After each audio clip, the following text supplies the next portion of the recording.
প্রিয় দেশবাসী বা গ্রামবাসী, আমি সকলকে অভিনন্দন জানাচ্ছি। না শোকাহত অবস্থায় আমি খুব ভোরে আর কি বিএস বাজারে যাই। আমার উমরার জন্য ডেট হয়ে গেছে, বায়োমেট্রিক করতে যাই। 9:30 কি 10:45 দিকে আর অনেক আন্দোলত অবস্থা আমাকে মোবাইল করে যে, ভাই আমার পুকুরে মাছ বিষ দিছে, মারা গেছে।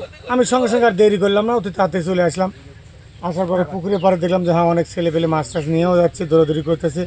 আমি প্র্যাকটিক্যাল মাছ এখন দেখতেছি। আসলে সবচেয়ে দুঃখজনক বিষয় হলো, দেশ থাকবে গণতন্ত্র দেশ, ভোটাভুটি থাকবে, একজন অপরের বিরুদ্ধে ভোট করবে, এটাই স্বাভাবিক। যে ভোটের পরে বা গ্রাম থাকবে, গ্রামের মধ্যে দুই দল থাকে, এটাও স্বাভাবিক। কিন্তু এমন নয় যে দল করতে গিয়ে একজনকে একবারে লক্ষ লক্ষ টাকা প্যাটে লাথি মেরে থাকে, পথের পঙ্গু বানিয়ে দেওয়া, রাস্তার ভিক্ষুক বানা দেওয়া, এটা আসলে আমরা কাম্য করি না।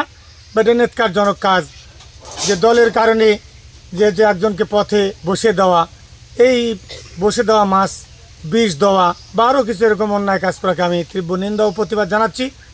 এবং আইনশৃঙ্খলা রক্ষা বাহিনীদেরকে আমরা এই বিষয় নিয়ে দৃষ্টি আকর্ষণ করার জন্য আহ্বান জানাচ্ছি।